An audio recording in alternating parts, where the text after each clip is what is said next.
Hello everyone. I'm teacher Erica from English Across the World, and today I'm going to show you how to navigate the KoalaGo playground. So let's get started. There might be a short loading period when we switch over, and then the student's character will fall from the sky. If you want to speed up the process, they can always click uh, the space button, and they will fall down to the ground. So, if this is the student's first time in the playground, they might want to change their avatar, their character looks.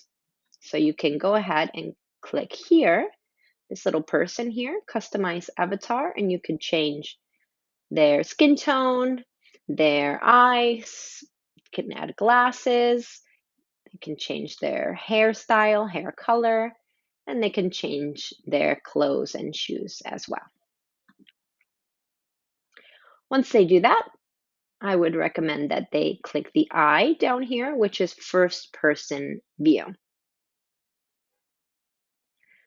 Once they are in first person view, this means that they are now in their character's eyes. So they are their character. So it's a lot easier for the students to navigate that way in this view.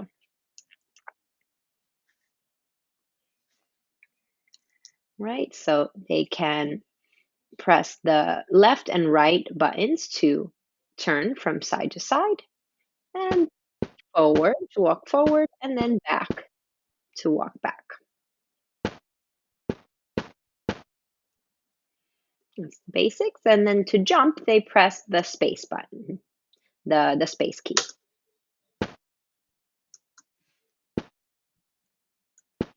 Okay, if you're on an iPad, then you're going to look for this circle right here to jump. And there should be another small circle with a bigger circle around it, and you're going to touch that and move that around to move the character. And then if the student happens to fall off the playground, they'll go for a little swim and they will fall back down from the sky. And again, they can click the space bar to make that process a little quicker. Now, when they're on the playground, they can roam around, they can go into the little houses, igloos, anything they find. Um, they might have challenges like to find something on the playground. There are also things that they can interact with, like the treasure boxes. So if they find a treasure box, to open it, they just click on it with the cursor. And they can find a gem, like in this one. Also, if they want to go inside one of the houses, they can just go up to the door and click on the door, and it will open. And there will be some blackboards throughout the playground. We will use this for learning time sometimes. And they might be instructed to write. Now, the way they can write is to click the pencil tool here, and they can write their name or whatever they need to. Oh, oh, that's erase. If they make a mistake, like I did, they can click that button to erase, and can erase it all. Okay.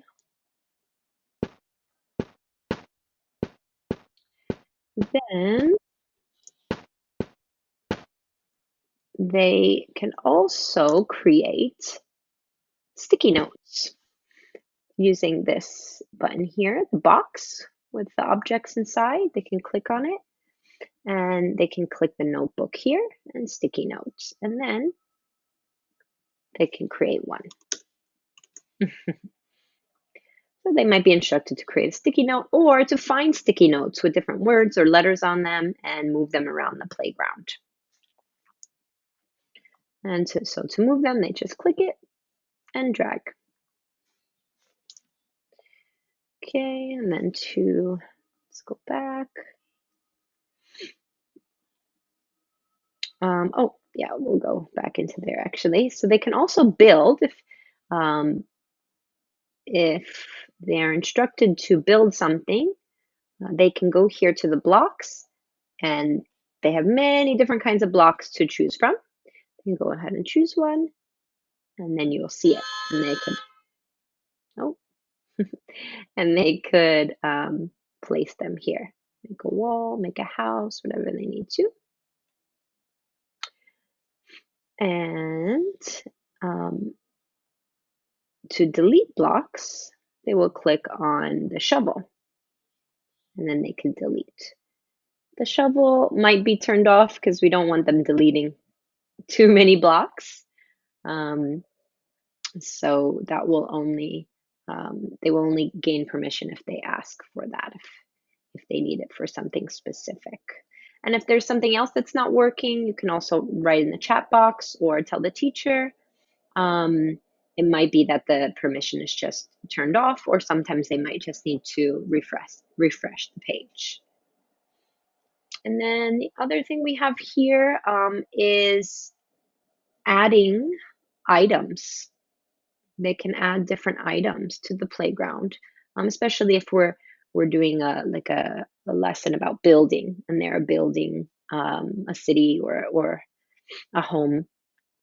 But these you need gems to buy. So during the lesson, they will either find gems, or if they complete an exercise or a task, then they will receive gems as well. And then they can save their gems to buy something if they would like. Um, let's see, I think that's it. So if you have any other questions, feel free to let me know, to comment below or reach out to me, and I'll be happy to help you. See you on the playground. Bye bye.